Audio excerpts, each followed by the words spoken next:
to politicians, you, me, are nothing but just part of a larger demographic to be groomed to further their political career, typically,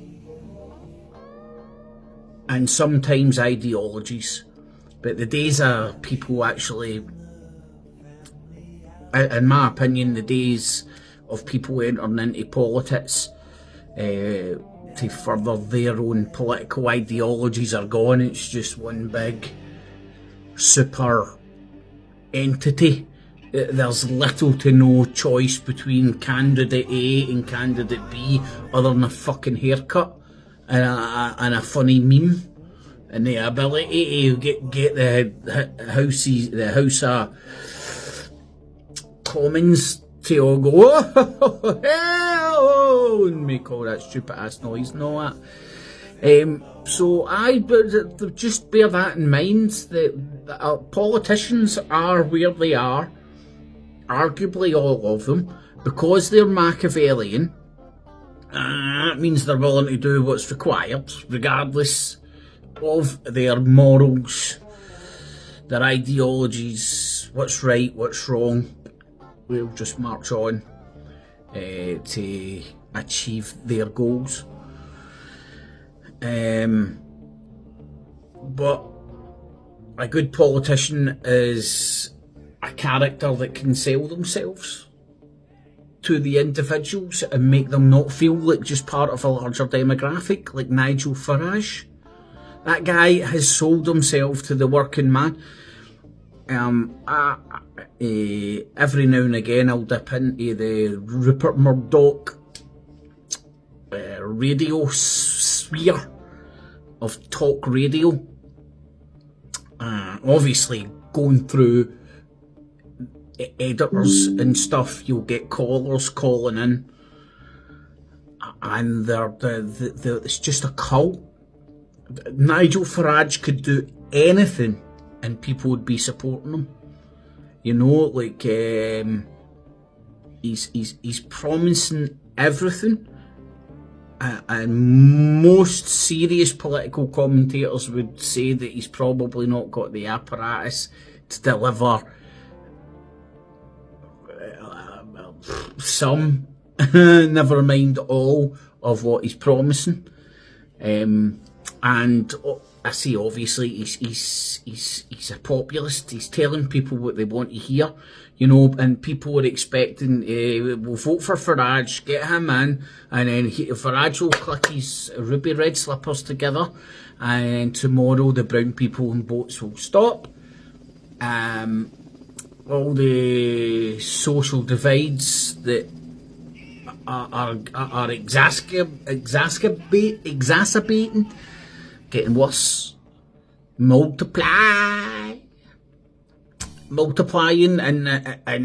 the world, never mind this country, the polarisation. I even heard the SNP guy this morning, and he's talking about we need Scottish independence so we can rejoin the European Union. And you're like, what? You're talking about you need Scotland to get control of its own, what do they call it? Fiscal policy, away from Westminster, and then shoot for independence so we can join the European Union. Just ignoring the fact that if we did join the European Union, our fiscal policy would be in the hand of the European Union Central Bank, not the Bank of England. So fucking, but these SNP retards shouting about independence and then just shouting about wanting to rejoin the European Union. You're like, yeah, the European Union, United Kingdom, they're both unions. The clue's in the flag or the jack when it's on a boat. Flag, not a jack. Union, flag, stroke, jack.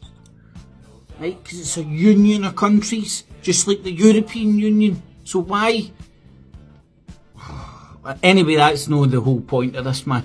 It's more like at this moment of time when there's everybody's fighting for people's loyalty, and because of the lay of the land right now, where everybody's tuned to the moon on their windy licking device, like the way that people ingest media is changing, has changed. So tweeters, TikToks, etc, etc.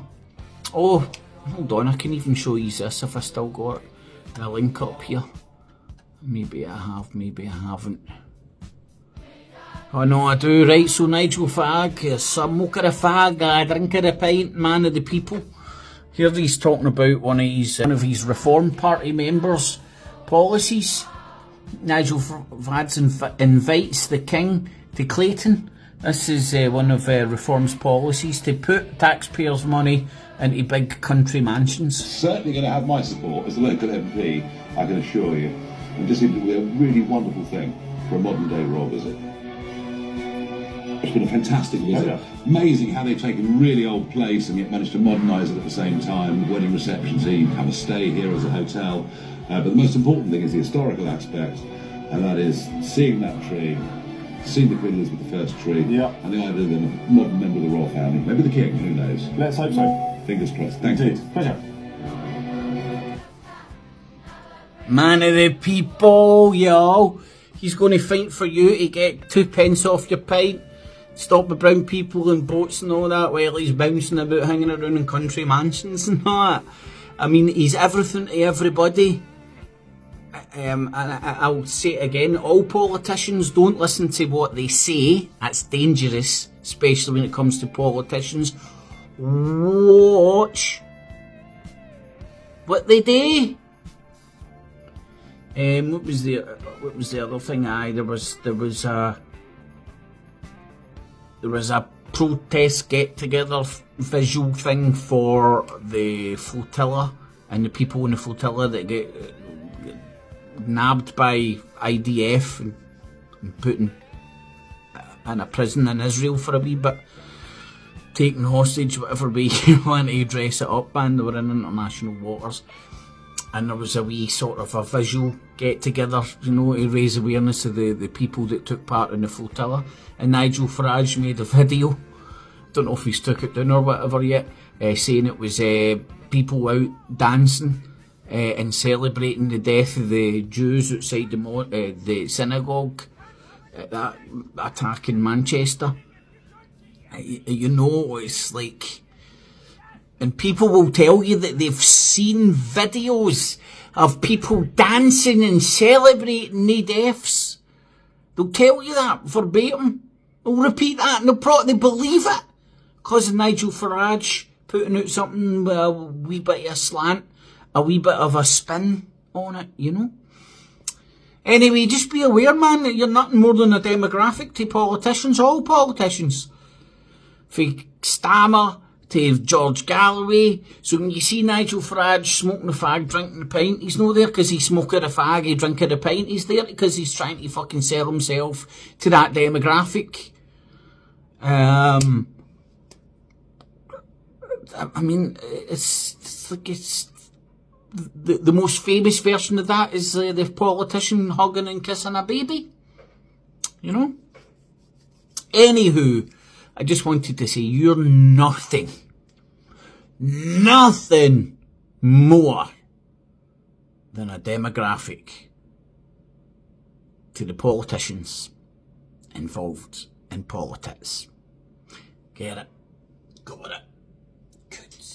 Good cheese, no cats, and no cheese.